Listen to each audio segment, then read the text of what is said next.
when we're talking to people who were, the front lines, and especially people who were under Russian occupation, you hear all this horrendous story was happening there. The other challenge when you're working with reporters on the ground, it's more like emotional. People couldn't sleep. It was hard to sleep. It was hard to process. It was very hard to function. Putin wrote an article in July 2021, but a lot of that is underpinned, very skewed, misleading, and very false understanding of history between Russia and Ukraine. For Ukrainians, they just don't want to be part of Russia. They don't want to have Russian influence. We don't believe Russia. They believe they will win the war. They will be able to rebuild their country. They see this international support. They see that the way they're able to resist Russian occupation and Russian invasion, it brings faith in them.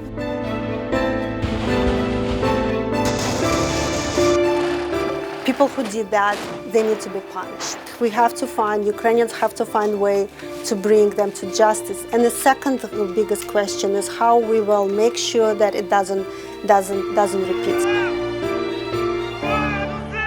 สวัสดีครับสงครามในยูเครนที่เกิดจากการรุกรานของรัสเซียยังคงดำเนินอยู่แล้วก็ครบรอบ1 ปีแล้วนะครับซึ่งในวันนี้นะครับวิทยาไทยก็ได้เชิญผู้สื่อข่าวจากภาคภาษายูเครนที่ติดตามรายงานเรื่องนี้มาโดยตลอดมาร่วมพูดคุยเพื่อแบ่งปันข้อมูลต่างๆซึ่งอาจจะมีหลายอย่างที่หลายคนไม่เคยได้ยินมาก่อนนะครับที่นั่งอยู่ผมวันนี้คือทัชเชียนา โวรอซโก Supervisory Managing Editor จากแผนกภาษายูเครนของ VOA นะครับ Thank you for joining us today.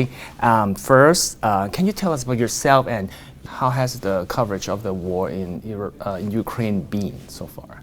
So with us being here, we focus on the U.S. response to the war.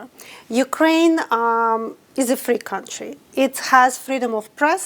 There might be some issues, but it's not like we do have to tell Ukrainians what happens in Ukraine. So the focus of our job is U.S. response, what politicians are thinking, what administration is thinking, the Congress.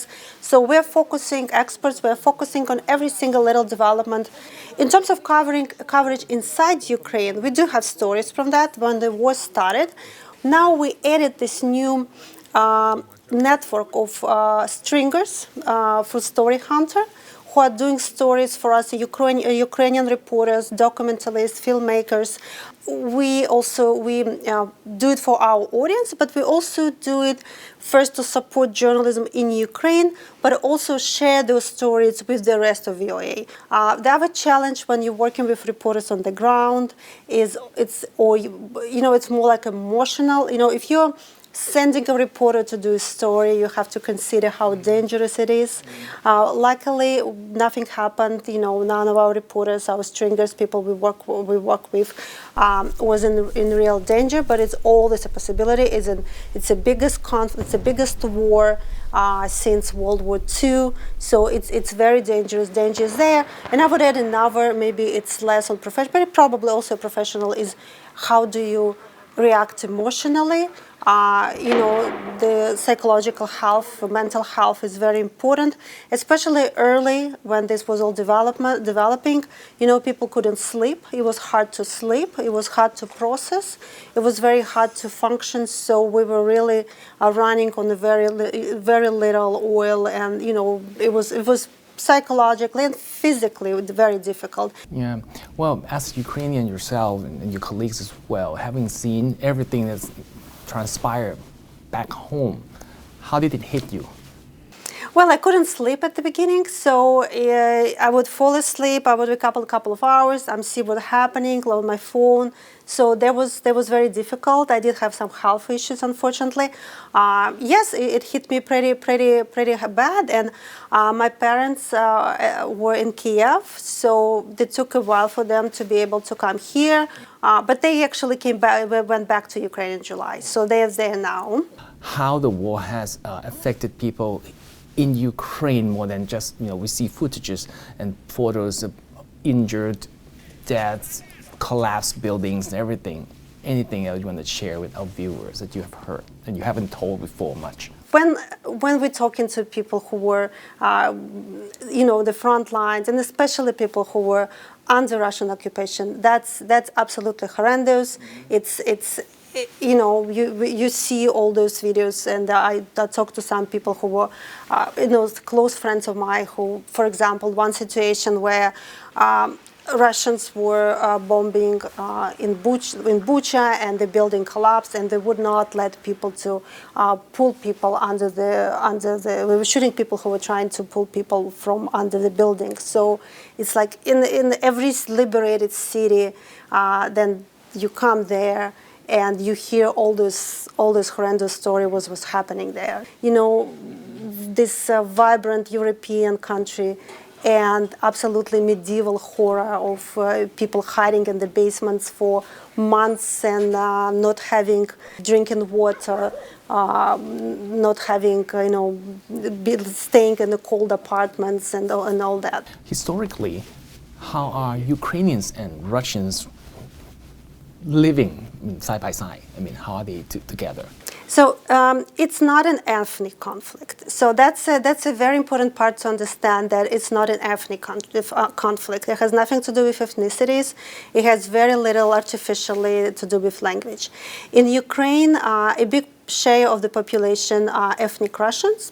If you're an ethnic Russian, it puts no limitations on your career advancement. If you look at you can't tell Ukrainian Russians apart in Ukraine, and if you can only say it by the last name, and if you can look at the current government and the current levels of Ukrainian power, you would see a lot of Russian last names, like Minister of Defense or the head of Supreme Court. You can be of any ethnicity, you can speak any language, but you have to respect Ukrainian language and Ukrainian culture.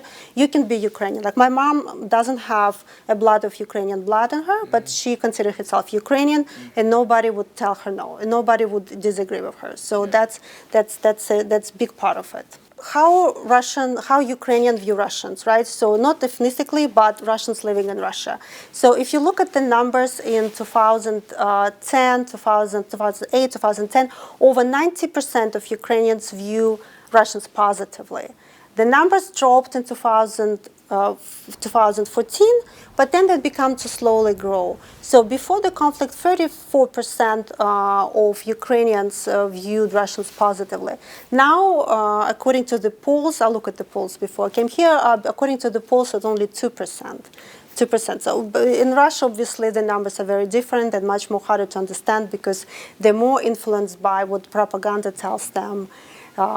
Then, they may think that they're coming to Ukraine, save Ukrainians. So they can be in support of the war and view Ukrainians positively at the same time, which for Ukrainians is, it's hard to understand. But in terms of like Ukraine, what the Ukrainians, they formulated themselves, they formulated their self-understanding of what they want as a country very clearly, very simply, and what they want is just to be sovereign, to have their own country, to be part of European family. They just don't want to be part of Russia. They don't want to have Russian influence.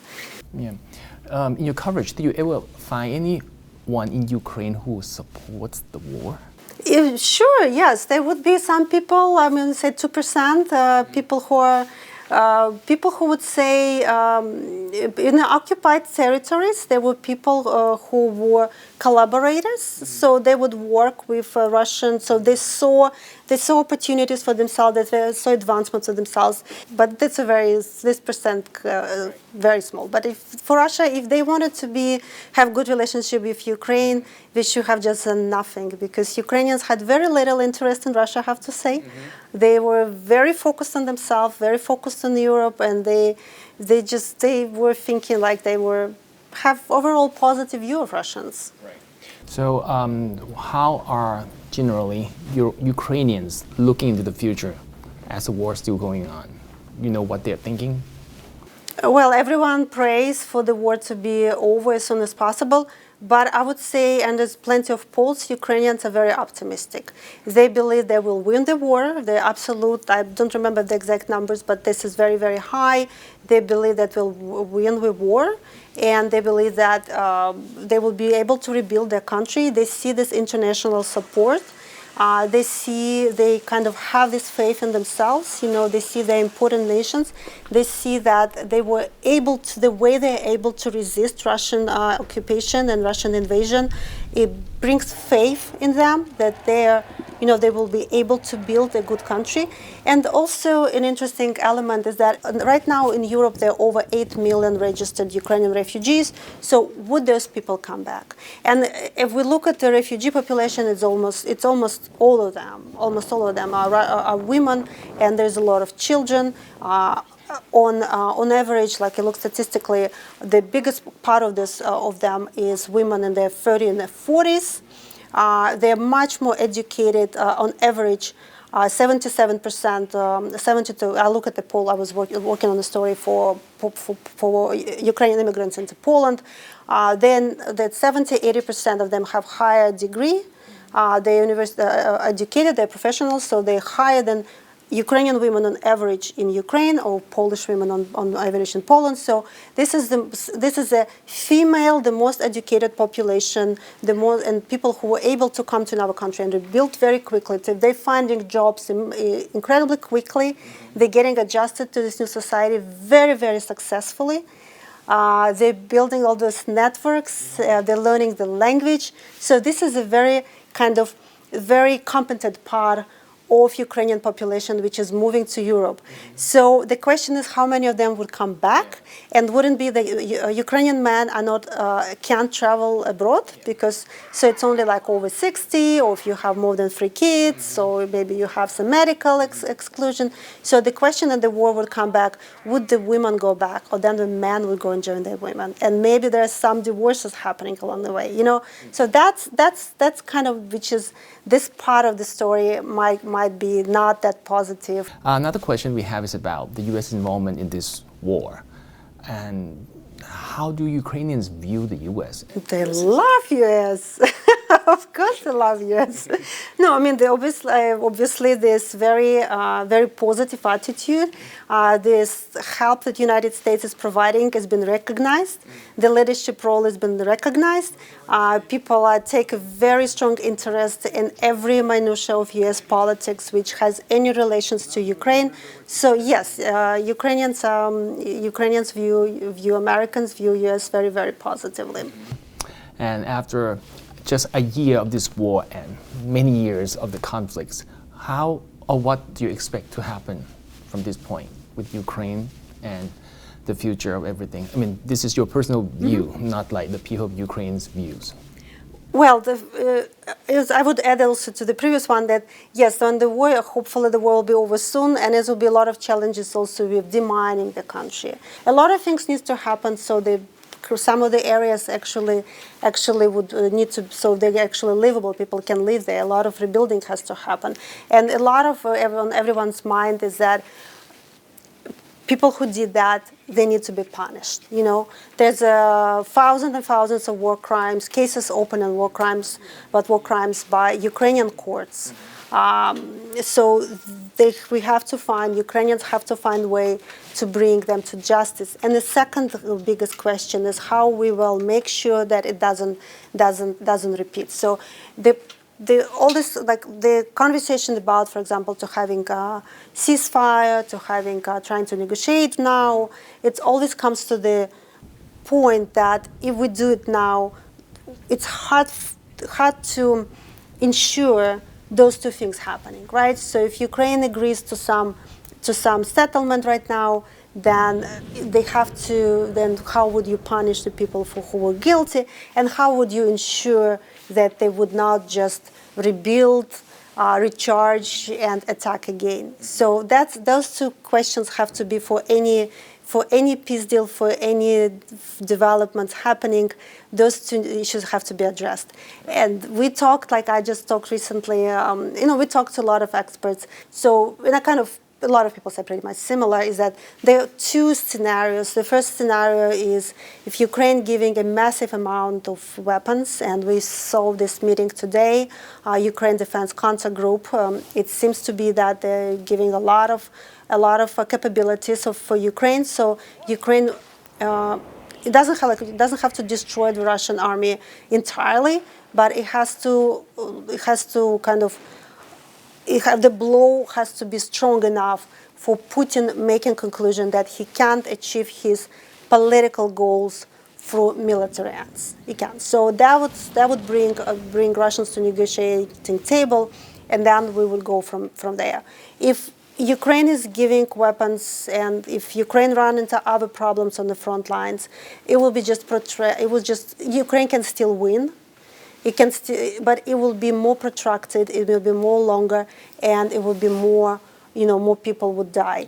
And for Ukraine is also that if we see Russian conscripts or mobilized or people bring from prisons, then on Ukrainian side, a lot of those young men who are dying right now, young women who are dying right now, it's a very high share of, it just would drag longer. So the question, the Ukrainians, I think, they know they're going to win. The question is at what cost and when. And the longer it lasts, the higher the cost. In addition to what I asked, do you have anything else you want to share with us? So I believe that so why Russia started this war, so there's a lot of different kind of elements to that. And if you can just kind of stack those arguments, the first of all is at the top of that, cited by many experts, is it's a way for Putin to hold on power. He did not expect Ukrainians to resist as much as they did, and so he expected to kind of get this win real quickly, increase his popularity, and maybe move further. But a lot of that is underpinned by very skewed, very misleading, and very false understanding of history between Russia and Ukraine. And Putin wrote an article in July 2021 about the commonalities or common roots of Russian and Ukrainian people, where he denies that Ukraine exists as a nation. And this is something which he was telling George Bush. This is something what he believes. So he doesn't believe that Ukrainians exist as a nation. They are just basically Russians, but they may be lesser Russians. And unfortunately, this is coming from the way history has been taught in Russia, has been viewed for kind of for a long time in the educational system. So that's part of the thing. And the difference between Ukrainians and Russians is that Ukrainians are really kind of looked at all these pages of their shared history and really revisited and really discussed it. And in Russian society, it was actually some of this, it was even prohibited.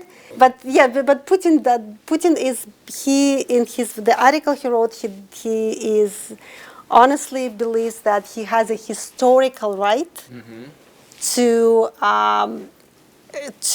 invade Ukraine and to add Ukraine so that Ukraine would become a part of Russia. Yes. So thank you very much for your time today. It's really interesting to hear from you, and the point of views that you've shared with that information we haven't heard somewhere before. Thank you. Sure. Thank you for having me. ทั้งหมดนี้คือข้อมูลที่เราได้รับฟังจากผู้สื่อข่าว VOA ภาคภาษายูเครนนะครับซึ่งก็เป็นส่วนหนึ่งของข้อมูลที่มีอยู่มากมายที่อาจจะไม่เคยนำเสนอมาก่อนในส่วนสงครามครั้งนี้เราติดตามต่อไปเรื่อยๆจนกว่าจะถึงวันสิ้นสุดนะครับว่าจะมีทางออกอย่างไรติดตามได้ทาง VOA ไทยนะครับวันนี้หมดเวลาของเราแล้วขอบคุณที่ตามรับชมนะครับสวัสดีครับ